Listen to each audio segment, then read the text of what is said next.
whatever you do, don't start this training until you've actually called at least another 3 people and other training providers and see what they say.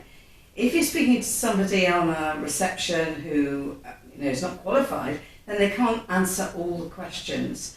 And what are the questions? What do you need to know?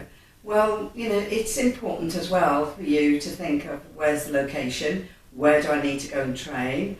I did my training in London, so it's very expensive really because I had to keep getting the train back and forth all the time. I thought it was the best place that I could go at that time. So don't just go on location and think, oh well, there's one that's only a few miles away. Find the best person for you, or the people who are going to train you. And of course, make sure as well that you know exactly what the course entails and what you have to do. What is your part? Too often people go and do a training course or even an online one and think, oh well, if I've got a qualification, then a certificate really to say I've completed this course, then they think that that's okay and they can get into practice. I've known so many people who've done things like that and they just don't even start their practice. Also, when you're thinking about doing this training, really make your mind up to do only this training to begin with. I started my course saying I don't want to be jack of all trades and master of none, because on my course there are people who do Reiki and reflexology as well as this, and you understand it because they just want to bring the business in and make some money. That's fair enough. And the same way as companies who do their best to lure you in by saying, oh, you can earn this much, you can earn that much. It's their business, it's how they make money. But for you to look after yourself and the training that you're going to do, just make sure that you know what it entails, what's going to happen, and even more importantly than that, what supervision will you have all the way through the course and after the course. So I expect my students to do some work when they're not training with me, and so that means that they find volunteers. That's how they build their confidence.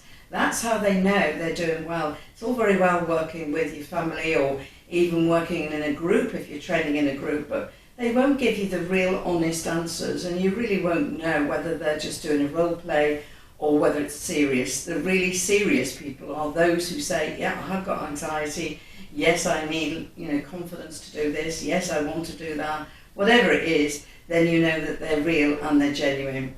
So there's a lot to think about. I've actually at the moment, I've got a bee in my bonnet about this ADHD thing for adults.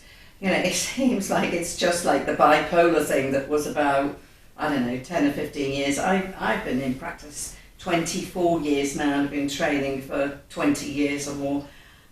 They're all fads that come along, and again, somebody, a psychotherapist or a psychiatrist, makes a model or develops a model saying, oh yeah, I think adults have got ADHD because they've got these kind of behaviours, and then they give you this label. But somebody said to me yesterday, it's just a get out of jail card. It's like saying, oh, you can't talk to me like that, or my behaviour's like this because I've got ADHD. Well, maybe they'll put you on some kind of drugs for it, but is that what you want? We've all got weird behaviours. If we looked at ADHD list that says whether you have got it or not, we could probably tick a few of those off anyway. So I've got a bee in my bonnet because I think that people are now jumping on that bandwagon. As I read yesterday about celebrities who've got this ADHD, and they said, tell me of a celebrity who hasn't got ADHD, which meant, yeah, everybody's jumping on that, saying, well, this is to blame for my terrible behaviour that I've got at the moment, or the way that I am, but that will fizzle out again.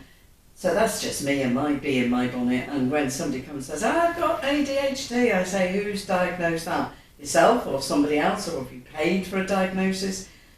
Learn to control your behaviours, and I think you can. And yes, there probably are adults who've got ADHD, but when everybody gets on that bandwagon, do you ever hear anybody saying about their bipolar? No, I know Kerry Katona and what's the other girl, Katie Price, they both said they had bipolar. Have you heard any more about it? No, but you've heard Kerry Katona saying she's now got ADHD. So she's got bipolar, she's got ADHD. What's the next thing she's going to say? I wouldn't take a blind bit of notice of something like that. If a client comes to you and says they've got that, ask them questions about their behaviour. and ask them what they want to do about it, because it's all very well having a nice little label stuck around your neck saying, I've got ADHD, what are you going to do about it? So let's go back to training then. Please don't start any training until you really are sure, and you use that gut instinct or intuition or whatever you want to call it to say, yep, this is the person I want to train with. I think this person will help me in business. I'm going to stick to this and do this really well. And then if you want to go on to do coaching or whatever it is that you might want to do, then do that by all means. Do some of the other techniques that are out there, but do this properly, do it first, get this under your belt and be good at what you do.